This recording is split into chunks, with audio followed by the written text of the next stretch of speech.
Hi, and welcome to the Shires and Spires race briefing for the marathon and the ultra. Please listen carefully. Your safety, of course, is our number one priority, so please make sure that you stay well hydrated. It's going to be a warm day for a change, so please drink plenty. Please make sure that your mobile phone stays switched on throughout the race so we can contact you if we have any concerns. You are personally responsible for crossing roads safely. There are a few road crossings that we cannot avoid. So you'll cross the A428 at 20 miles for the marathon and 29 for the ultra, and the 5199 at 6 and 24 for the marathon and 12 and 32 for the ultra. Please make sure you pay attention to others on the paths and trails. Please look at your tracker and the Rider GPS app. Please do not blindly follow others as they may be wrong. Please look out for your fellow competitors. If you have any concerns about their well-being, please advise race control on the next checkpoint.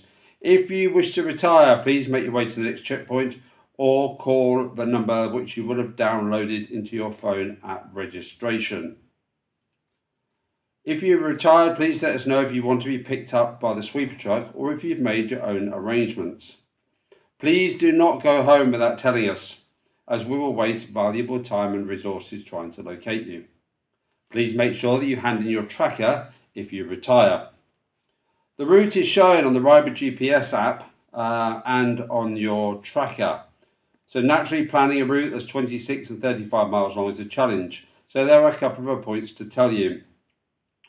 When you reach Cottersbrook, the ultra runners will turn left at their checkpoint 1 and the marathon runners will turn right at their checkpoint 2.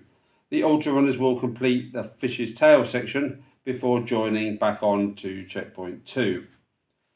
After Great Brington, you will come down a very, very steep hill through a little copse. And then after that, unfortunately, the farmer has chosen not to leave any footpaths. So when you make your way up the hill, on the skyline, if you look for a broken tree, if you head for that, that will be where the stile is.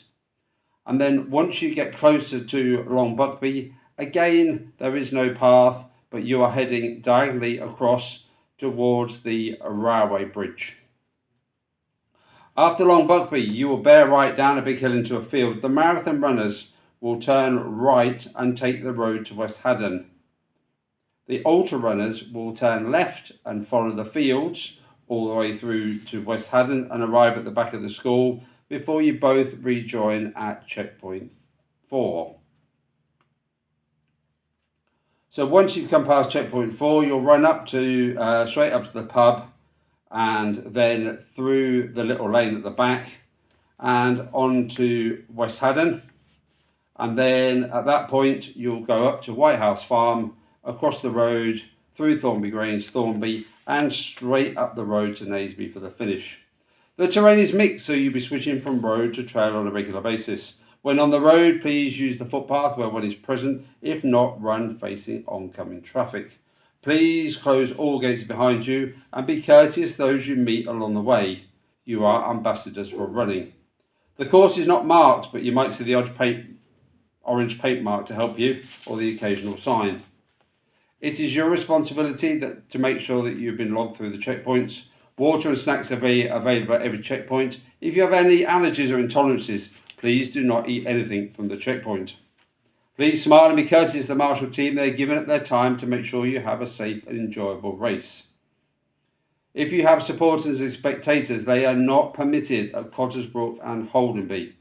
These are small hamlets that have no parking to accommodate extra people. Cretan, Long Buckby and West Haddon are suitable locations, and some have pubs and shops near the route. Your emergency numbers were given at registration, but in case of a real emergency, please ring 999. So we have worked very hard to have access to the route that we run. Please do not drop litter and compromise the future of the race. Normal people do not eat energy gels, so we will know who's responsible. We have bin bags at the checkpoints. Please ensure that you keep your rubbish in your pack and pockets until then. Please leave behind only footprints. There is a cut-off time of just 9 hours. There are progressive cut-off point times. These exist for your safety and well-being. Please respect the decisions of the race team if you're out of time or deemed not fit to continue. The cut-off time for 3, 4 and 5 will be strictly enforced. Remember, if you're on the cut-off, you are likely to get slower, not quicker, before your next checkpoint. If you have reached checkpoints 3, 4 and 5 after the cut-off, you'll be fine. You have to stop unless you sign a continuation form to say that you are running solo. Otherwise, we'll arrange transport to bring you back to the finish area unless you've made your own arrangements. The cut-offs are the same for the multi-terrain marathon. Please do not beg. The time is the time, which means not 1 second, 1 minute, or a few minutes after. The same rule for everyone keeps everything fair. We understand that being withdrawn from the race might be frustrating, but please do not take your frustration out on a checkpoint crews. They are simply giving it their time to make sure it's safe and are enforcing the race rules. The cut-off times for 3 is 1:15, 4 is 3 o'clock, and checkpoint 5 is 4 o'clock. Please have a safe and enjoyable race. We'll see you back by 5:30. Thank you.